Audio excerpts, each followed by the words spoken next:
gracia. Empezó el tiempo en el que el pueblo no hebreo tiene facilidades de acercarse a la palabra del Señor y a Jesucristo. Pero ¿cuándo otra vez el reloj empieza a activarse? El 14 de mayo de 1948. Entonces vamos a Mateo 24, 32 al 34, donde habla que está tierna, está fresca. La cosecha ya está lista, casi lista, y empieza a correr. Y nos habla de que no pasará esta generación. ¿Cuál es esta generación? Dice que desde el 14 de mayo de 1948, que empezó a moverse otra vez el reloj, a activarse el reloj profético, no pasará esta generación hasta que se vean cumplidos todos los eventos que Jesús les dijo a sus discípulos en Mateo 24, del versículo 1 hasta el final. No pasarán estas señales. Entonces usted va a darse cuenta que tiene que verse hambre, desnudez, guerra, rumores de guerra, pestes. Todas estas cosas que son principios de dolores tienen que verse para que pueda darse la venida del Señor. Pero no está hablando del rapto, está hablando de la venida del Señor. Vamos a ver en 1 de Corintios capítulo 15. Necesito manos ágiles, personas que me ayuden. Ustedes van a buscar, no lo voy a buscar yo, ustedes van a buscar, ustedes van a corroborar que lo que estamos hablando está en la palabra del Señor. 1 de Corintios capítulo 15, versos 51 al verso 53. 1 de Corintios 15, 51 al 53. Cuando lo tengan me dicen amén. Amén. A ver, Elisama, por favor, ¿me ayudas? He aquí os digo un misterio. No todos dormiremos, pero todos seremos transformados en un momento, en un abrir y cerrar de ojos. A la final, trompeta, porque se tocará la trompeta y los muertos serán resucitados, incorruptibles, y nosotros seremos transformados. Porque es necesario que esto corruptible se vista de incorrupción y esto mortal se vista de inmortalidad. Amén. ¿Qué es el rapto? Nos preguntamos, ¿verdad? ¿Qué es el rapto? Respondemos: el rapto es un evento profético próximo a cumplirse, en el cual Jesús, ¿dónde está Jesús en este momento? Dice la palabra que está a la diestra del Padre. Jesús baja hasta los aires. Ese es el rapto. Y se encuentra ¿con quién? Con su iglesia.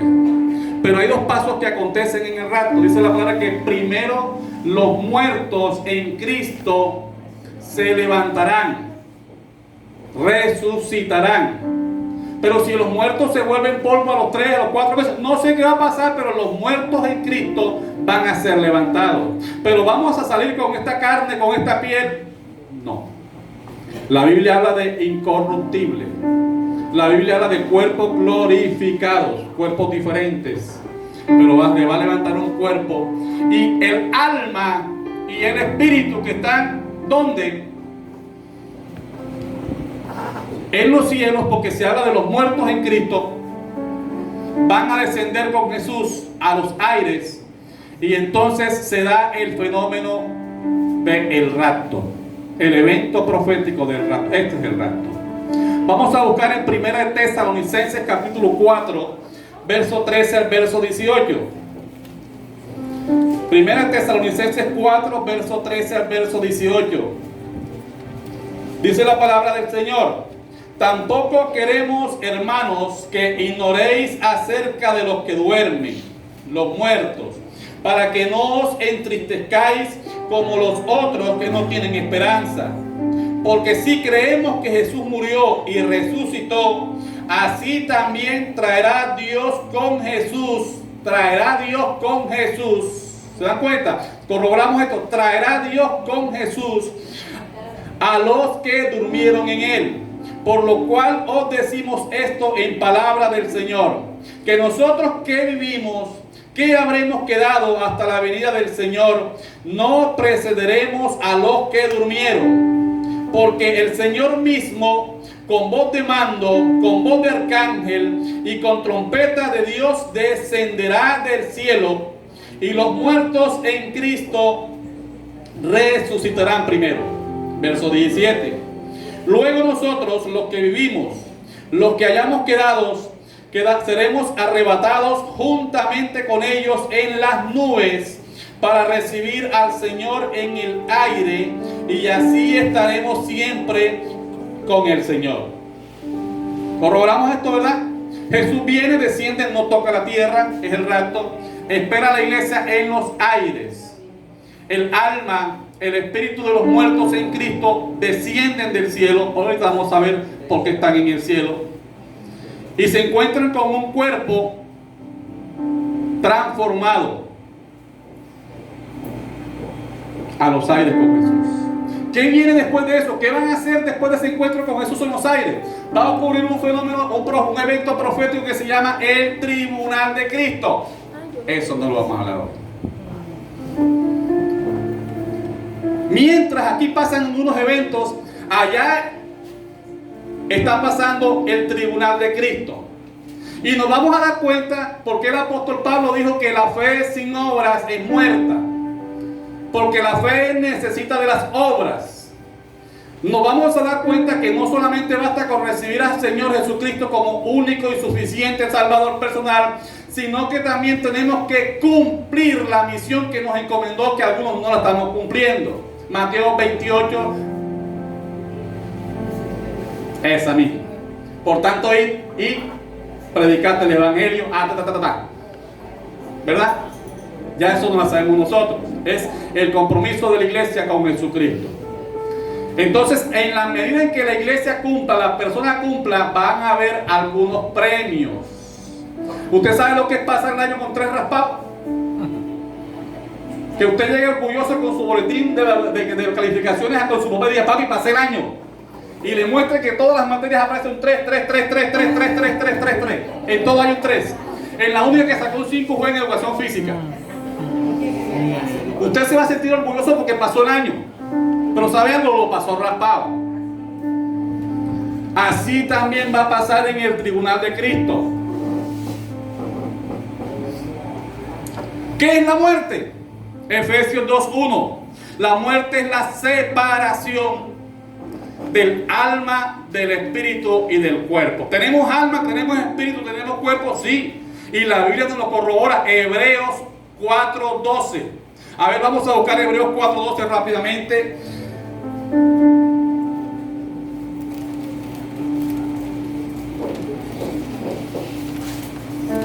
Dice la palabra del Señor, Hebreos 4:12, porque la palabra de Dios es viva y eficaz y más cortante que toda espada de 2 filos y penetra hasta partir ¿qué? El alma y el espíritu, las coyunturas y los tuétanos que hacen parte del cuerpo, y discierne los pensamientos y las intenciones del corazón. Primera de Tesalonicenses capítulo 5 verso 23. Primera de Tesalonicenses, para los que están apuntando, 5:23, dice la palabra del Señor.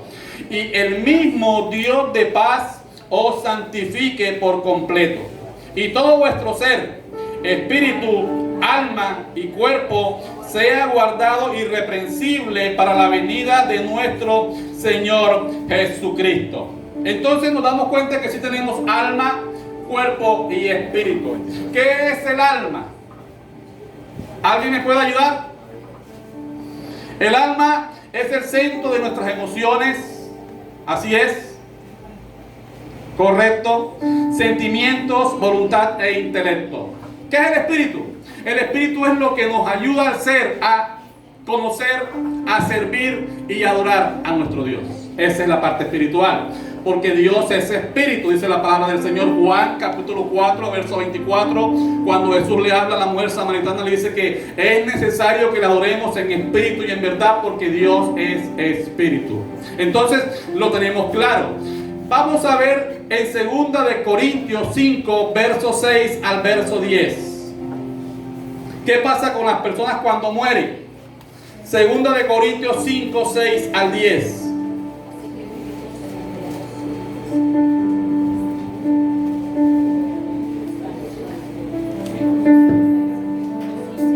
Así que vivimos confiados y siempre y sabiendo que entre tanto que estamos en el cuerpo, estamos ausentes del Señor. Por porque por fe andamos, no por vista. ¿Sigo? Correcto, hasta el verso 10. Así que vivimos confiados siempre y sabiendo que entre tanto que estamos en el cuerpo, estamos ausentes del Señor. Mientras estamos en el cuerpo, mientras estamos en la carne, estamos ausentes del Señor, porque la carne es enemiga del espíritu. Amén, así es. Verso 7, porque por fe andamos, no por vista. Pero confiamos y más quisiéramos estar ausentes del cuerpo y presentes al Señor. Por tanto, procuramos también a ausentes o presentes serles agradables. Porque es necesario que todos nosotros comparezcamos ante el tribunal de Cristo para que cada uno reciba, uy caramba, esto me huele a problema, para que cada uno reciba según lo que haya hecho mientras estaba en el cuerpo, sea bueno o sea malo. Santo. Hay problemas, ¿verdad? Hay que Ay. portarnos bien. Cuando Jesús muere, Mateo 12, verso 40, cuando Jesús muere, dice la palabra que desciende. Él dice a los discípulos: es necesario que el Hijo del Padre descienda así como lo que descendió Jonás en el pez. Mateo 12, 40.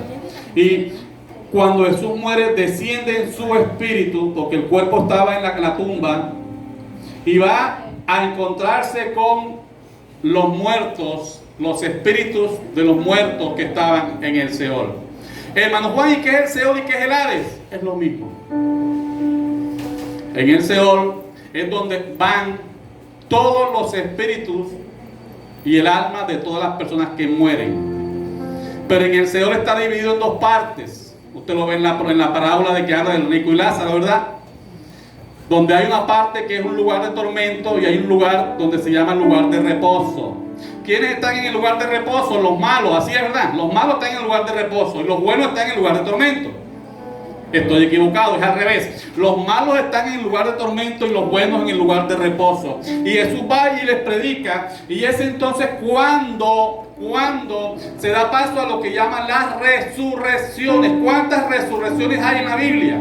¿Cuántas resurrecciones se van a dar desde el tiempo de Jesús hasta la fecha? No vamos a hablar de la resurrección de cuando el profeta revivió, se acostó sobre la niña. No, esto no. Vamos a hablar de las resurrecciones que se dan después del tiempo de Jesús. Vamos a buscar la palabra en 1 de Corintios, capítulo 15, verso 22 al verso 24. Primera de Corintios capítulo 15, verso 22 al verso 24. ¿Lo tienen? Yo todavía no lo tengo. Porque así como en Adán todos mueren, también en Cristo todos serán glorificados. Pero cada uno en su debido orden. Cristo las primicias, luego los que son de Cristo en su venida, luego el fin, cuando entregue el reino al Dios y Padre, cuando haya suprimido todo dominio, toda autoridad y potencia. Amén. Ahí se da la orden de las resurrecciones que se dan en la palabra del Señor. Primero Cristo, ¿verdad? Cristo resucitó. ¿Estamos correctos en eso? No hay dudas en eso. Lucas 24, versos 4 al 7, se da cuenta cuando llegan las mujeres a la tumba, se dan cuenta que la piedra está corrida, esa la sabemos todos, y de pronto se le acercan dos ángeles y le preguntan: ¿qué hacen buscando al que no está aquí? ¿Eso es claro, verdad? Lucas capítulo 24. Dice: después de Cristo las primicias. ¿Cuáles son las primicias que van a resucitar? Vamos a encontrarlo Mateo 27, 52 al 53. Mateo 27 dice la palabra del Señor. 52 al 53 dice la palabra: y se abrieron los sepulcros y muchos cuerpos de santos que habían dormido. ¿Qué pasó con ellos? Se levantaron.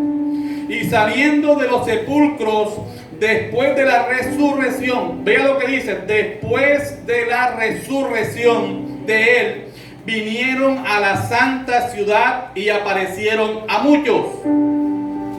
¿Quiénes son los que se levantaron o resucitaron en este lugar? Lo que da la palabra, lo que dice 1 Corintios como la primicia, los primeros. Primero se levantó Jesucristo y es levantado a los cielos. Después que Jesús se levantó, entonces se levantaron los santos que creyeron en Él. Habla la palabra de aquellas personas que mediante su ministerio terrenal creyeron en Jesús, se arrepintieron de veras, murieron, estaban muertos en ese momento, y dice la palabra que se levantaron después de la resurrección de Jesús. Estamos hablando de Elías, de David, del profeta Eliseo. No, todavía ellos no habían sido levantados. En los pasos que estamos viendo solamente vemos que se levantaron primero Jesucristo y después se levantaron los muertos que estaban confiando y creyendo en el ministerio de Jesús terrenal. Vamos a ver qué sigue después. Sigue después los muertos en Cristo. Primero de Tesalonicenses 4:16. Ya se lo leímos. Primero se levantan los muertos en Cristo. ¿Cuándo ocurre esto? En el rapto. Los muertos en Cristo se levantan. ¿Cuántas resurrecciones van? ¿Quiénes van a seguir levantados? En el tiempo de la última semana, los 7 últimos años, donde este personaje llamado el anticristo o la bestia del agua está gobernando, entonces hay algunos que son muertos porque tienen que pagar y con muerte, pero se levantan. ¿Quiénes son estas personas? Los 144,000 hebreos. No son gentiles, son hebreos. Vamos a buscarlo en la palabra del Señor en Apocalipsis capítulo 14, verso 1 al verso 5. Apocalipsis 14. Dice la palabra: después miré, y he aquí el Cordero estaba en pie sobre el monte de Sión, y con él 144,000 que tenían el nombre de él y de su Padre escrito en la frente. Y oí una voz del cielo como estruendo de muchas aguas y como sonido de un gran trueno, y la voz que oí era como de arpistas que tocaban sus arpas. Y cantaban un cántico nuevo delante del trono y delante de los 4 seres vivientes y de los ancianos, y nadie podía aprender el cántico sino aquellos 144,000 que fueron redimidos de entre los de la tierra. ¿Quiénes son ellos? Verso número 4. Entre los que no se contaminaron con mujeres, pues son vírgenes, estos son los que siguen al Cordero por donde quiera que va.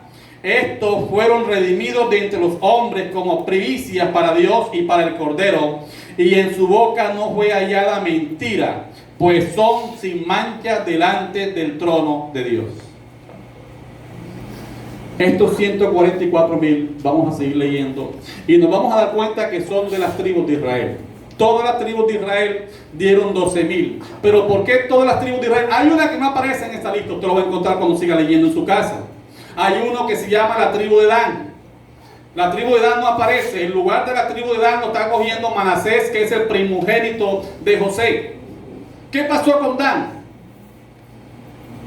En la promesa, que no fue una promesa, sino fue una maldición, cuando Jacob está con sus hijos que va a morir y los reúne a todos y les da a cada uno una bendición, Adán no le dio una bendición. Adán le dio prácticamente una maldición. Y le dijo a Adán: palabras más, palabras menos. Génesis capítulo 49, verso 16 y verso 17, que este hombre, Adán, iba a estar como una serpiente que iba a picar a los caballos y que iba a estar contra, iba a hacer lo que era la balanza contra sus hermanos o contra el pueblo de Israel. En Jueces capítulo 18 vemos cómo se da cumplimiento en el que la tribu de Dan empieza a buscar lo que es la idolatría contra Dios. ¿Qué es idolatría?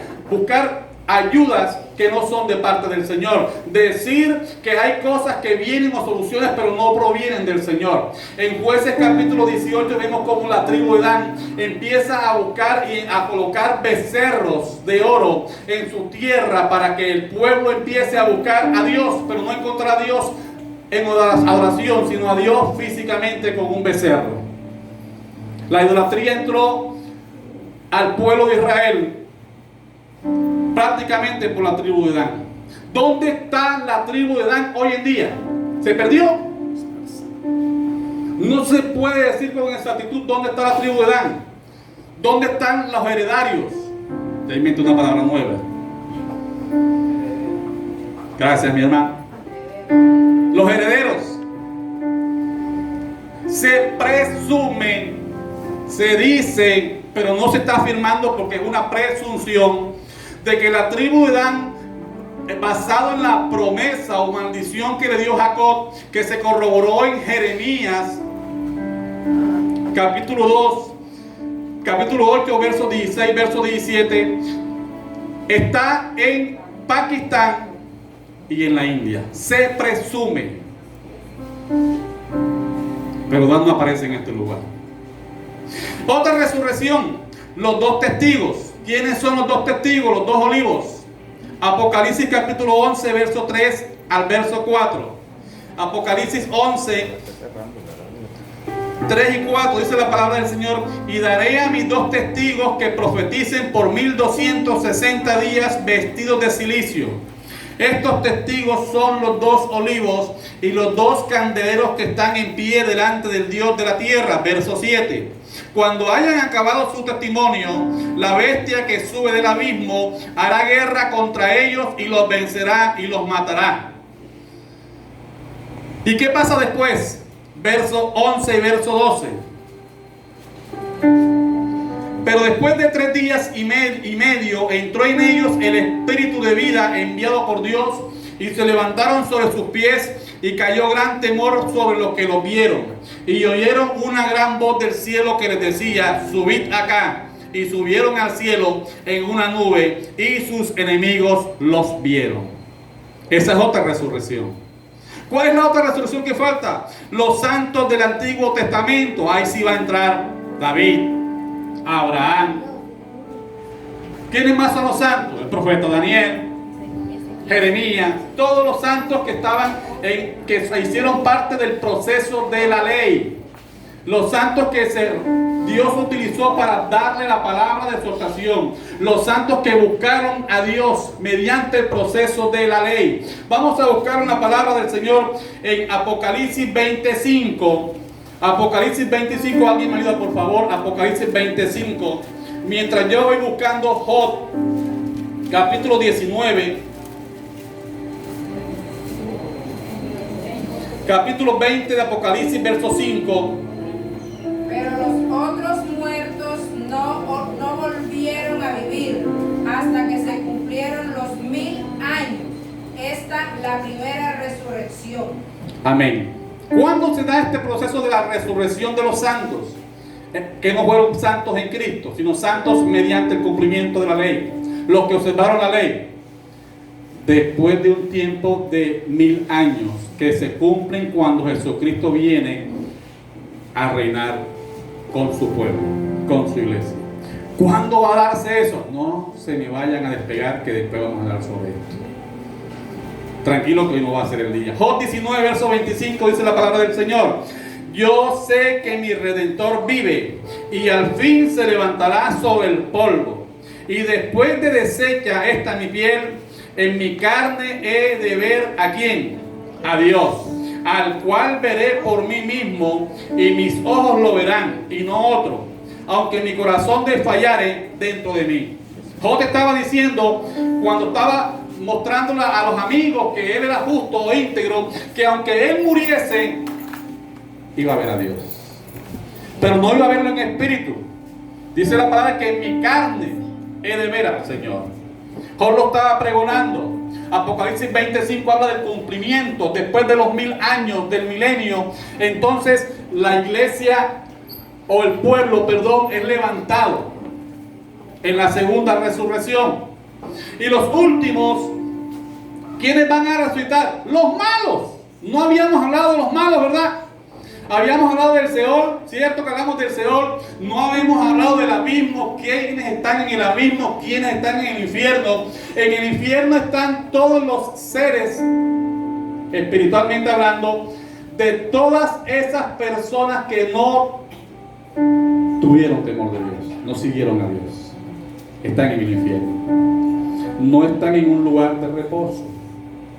Lo que pasa es que a mí me enseñaron que cuando yo me muero, así me vaya por mal o a algún lugar de castigo, si mi familiar entonces empieza a buscar de Dios y a pagar cosas, entonces yo voy a un lugar que se llama purgatorio, y después si mis familiares siguen pagando plata y siguen dándome recordatorio para que yo empiece, o mi alma o mi espíritu pasen al cielo, entonces eso se puede dar. No, Hebreos 9, verso 27 o 10:27, habla de que primero vamos a buscarlo para tener claro. Hebreos 9, ¿qué pasa con las almas de las personas cuando mueren?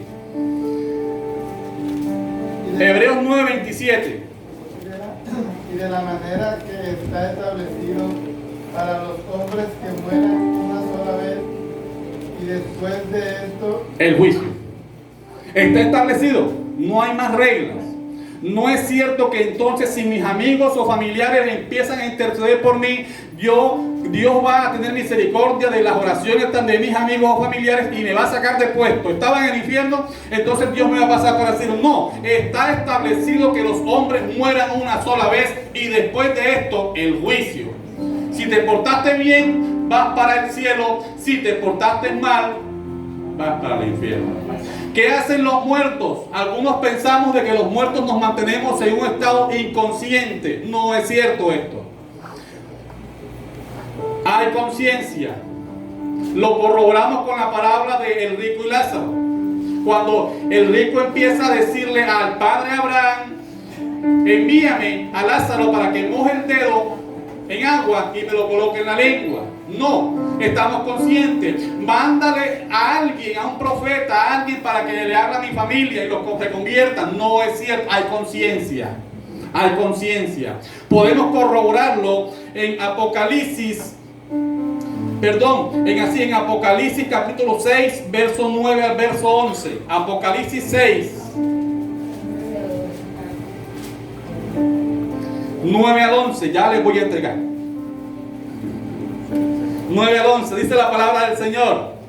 Cuando abrió el quinto sello, vi bajo el altar las almas de los que habían sido muertos por causa de la palabra de Dios y por el testimonio que tenían. Y clamaban a gran voz diciendo, ¿hasta cuándo, Señor santo y verdadero, no juzgas y vengas nuestra sangre en los que moran en la tierra? Y se le dieron vestiduras blancas y se les dijo que descansasen todavía un poco de tiempo hasta que se completara el número de sus consiervos y sus hermanos que también habían de ser muertos como ellos.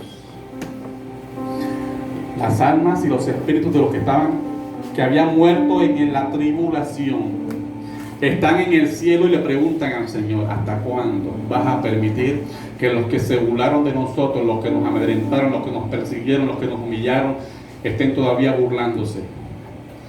Las almas tienen conciencia. Cuando morimos no es cierto que entramos en un periodo de nuestra alma, nuestro espíritu de inconsciencia. Perdemos la noción de todo esto, no es cierto. Usted cuando muere su alma y su espíritu tienen conciencia de lo que está pasando aquí en la tierra y en los cielos. Eso es lo que pasa cuando uno muere. ¿Dónde está? ¿Quién está en el abismo? En el abismo están los seres demoníacos. Los ángeles caídos están en el abismo. Usted se acuerda de la cita bíblica cuando Jesús va a la región de Gadara y se encuentra con un endemoniado, ¿verdad? Dice la palabra que ellos le rogaban a Jesús. Dice la palabra, le rogaban a Jesús para que no los enviase al abismo. Porque ¿qué es el abismo? El abismo no es el lugar de la casa de ellos. El abismo es una prisión para ellos. Es algo en el cual ellos no quieren estar. Le rogaban a Jesús para que no los enviase al abismo. Leímos ahorita que el anticristo va a salir del abismo porque aún no es el tiempo para él.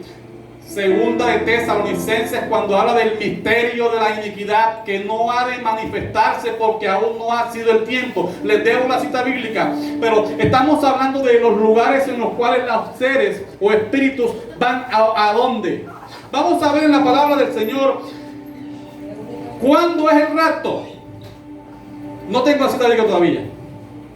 Pero está en 2 Tesalonicenses. ¿Cuándo es el rapto? Aquí hay 3 corrientes. La primera, la segunda y la tercera. La primera habla de que el rapto, de lo que estamos hablando hoy, va a ocurrir antes de la tribulación.